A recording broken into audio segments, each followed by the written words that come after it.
All right, good morning, Iron Athletes. Coach Elijah here, running you through your Thursday WOD. The theme of the week has been EMOMs, and we're sticking with that today. Got some leg stuff, got some jumping, some posterior work. So before we get into kind of our skill and our WOD, let's go through our warm-up real quick. We've got 50 pogos, 20 glute bridge, 15 air squat for 3 rounds. So I like the pogos because it simulates the jump rope. It's also great getting ankle joints, knees, everything warmed up to do some jumping. So you're just hopping for some height for 50 jumps. You can mix it up. You can go side to side, straight up and down, forward and back. You got 50 of them. Then you're on your mat or your floor, and we're getting our hamstrings warmed up. So knees bent, heels planted. We're gonna drive hips all the way up. Squeeze the hammies and the glutes, come back down, slow and methodical. You can also go single leg and add a little challenge, do 10 each side. And then your last one, your air squats. Have a little bit of tempo on these as well. So slow it down, screw the feet in, sit all the way down, all the way up, all the way down, all the way up. So you're working through that warm-up pace for 3 rounds. And then the next thing we got is a 10-minute EMOM I'm about to show you. Okay, first EMOM of the day. 10 minutes. We have 10 good mornings with a band if you got it. And then 10 single leg box jumps. So, I don't have a band. If you do, you would step into your band, put it around your neck, and then complete your good morning. So the good morning is targeting posterior, right? Everything on our backside. I like to initiate the movement by slight bend in the knee.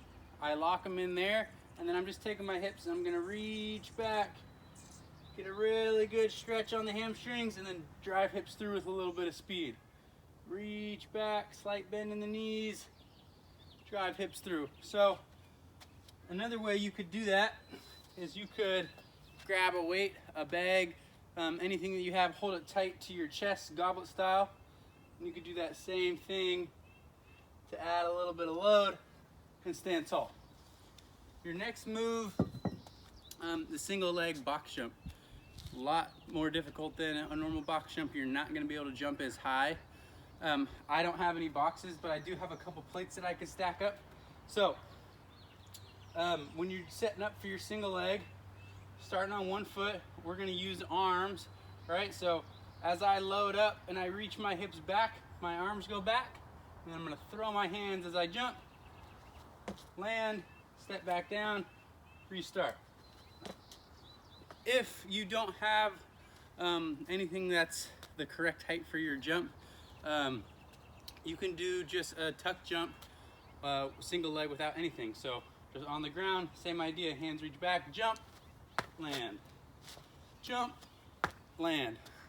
You're not going to be able to get super high, but that's okay, they're tough. So 10 minutes, you've got your 10 good mornings on your first minute. Second minute, you've got your 10 single leg box jumps. You can alternate however you want, do 5 and 5, switch 1 and 1, does not matter. Okay, we got one more EMOM today, one more 10-minute. I'm going to show you what that looks like. Okay, for our second 10-minute EMOM, we've got, again, 10 good mornings like we did on our first one, but on our second minute, we've got single leg deadlifts or like a single leg RDL. So, just like we did on the first round, you've got your good mornings, slight bend, hinge, we're staying with 10, and then round 2, you've got your single leg deadlifts. So, you can add some load if you have it. Again, you can hold it at your chest, you can hold something at your side, but it's the same movement, except one leg. So slight bend, reach the hips back. If you can tap, great, but really just go to a depth where you feel a good stretch on the hamstring. One thing to really focus on is what your hips are doing. So I have a tendency with tight hamstrings as I hinge to kind of let my hips fly open, but I really want to square them up and keep them square all the way through the motion. and you're gonna feel a lot of tension on your posterior, but that's kind of what we're going for. Okay, that's EMOM number 2. 10 minutes, good mornings in single leg deadlifts. Last thing you're doing today is 20 minutes of a monostructural kind of cardio workout. So 20 minutes of running, biking, go find some stairs. I've got Squalicum Park right across the street, so I can just jog to the park. They've got a good set of stairs. But whatever you decide to do, I think sustainable for 20 minutes. So kind of finding that aerobic cool down, settle into your pace, set your clock for 20 minutes, and go at a pace that you can maintain. Okay, that's it for your Thursday WODs. You got a warm-up, 2 EMOMs, and then a 20-minute monostructural run, bike, stairs, something along those lines, and then you're done. I hope you guys enjoy the sunshine today. See you later.